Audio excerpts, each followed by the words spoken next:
প্রথমেই মহান আল্লাহ সুবহানাহু ওয়া তাআলার দরবারে দিল থেকে মন থেকে শুকরিয়া জানাচ্ছি যে মহান মালিক আল্লাহ সুবহানাহু ওয়া তাআলা আমাদের প্রত্যেকে দুনিয়ার কাজ থেকে ফারিগ হয়ে জামিয়া ইসলামিয়া মাদ্রাসা ও এতিমখানার উদ্যোগে আয়োজিত 2 দিন ব্যাপী ইসলামী মহাসম্মেলনের দ্বিতীয় দিনে বাদ মাগরিব এই জান্নাতের বাগানে আমাদেরকে বসার তৌফিক দিয়েছেন। সেজন্য আমরা সকলে দিল থেকে বলি আলহামদুলিল্লাহ, আরো জোরে বলি আলহামদুলিল্লাহ।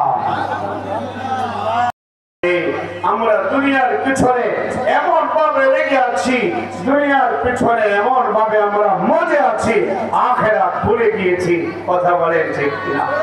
আজকে বক্তাদেরও আমল নাই, শ্রোতাদেরও আমল নাই। ও দুস্থ বুজুর্গ, আমি আপনাদেরকে বলতে চাই, কিয়ামতের ময়দানে সামুরা ইবনে জুনদুব রাদিয়াল্লাহু তাআলা আনহু থেকে বর্ণিত ও দুস্থ বুজুর্গ, ইনি বলেন যে নবী সাল্লাল্লাহু আলাইহি সাল্লামের একটা অভ্যাস ছিল, ফজরের নামাজের পরে আমাদের সাহাবীদের দিকে ঘুরে বসতেন। উনি রাত্রে বেলা যদি কোনো স্বপ্ন দেখত, ওটা সাহাবীদের সামনে বর্ণনা করতো। সুবহানাল্লাহ। নবীজি বলেন, ও আমার সাহাবীরা, আমি আজকে রাতের স্বপ্নে দেখি জিবরাইল আমার ডান হাত ধরেছে, মিকাইল আমার বাম হাত ধরেছে, ধরে ধরে আমাকে নিয়ে যাচ্ছে। এরপরে আমি দেখতে পাই বিশাল বড় একটা মাঠ, ওই মাঠের কোণায় চেয়ারের মধ্যে একটা লোক বসা। ও দুস্থ বুজুর্গ, কিছু সাদা পোশাক ধরে কিছু মানুষ ওর মাথার মধ্যে কুড়াল দিয়ে কোপাইতেছে। নবী সাল্লাল্লাহু আলাইহি সাল্লাম বলেন, ইয়া জিবরাইল, মান হাউলা? এরা কারা যাদের মাথার মধ্যে কুড়াল দিয়া কোপায়? জিবরাইল বললেন, ও নবীজি, এরা দুনিয়ার ওই সমস্ত বক্তা, যে সমস্ত বক্তারা দুনিয়ার জমিনে ওয়াজ করেছে কিন্তু নিজেরা আমল করে না। প্রথম নাম্বার টার্গেট আমরা। বলেন কারা? বলেন কারা? আমরা। নবী সাল্লাল্লাহু আলাইহি ওয়াসাল্লাম বলেন, এরপরে আমি আরেকটু সামনে অগ্রসর হলাম, গিয়ে দেখলাম তোষক বিশাল বড় বিছানা, ওই বিছানার মধ্যে সাদা পোশাক পরিহিত কিছু মানুষ এদের মাথার মধ্যে পাথর দিয়ে আঘাত করতেছে, মাথার মগজগুলো ছিটকে ফিটকে পড়ে যাচ্ছে।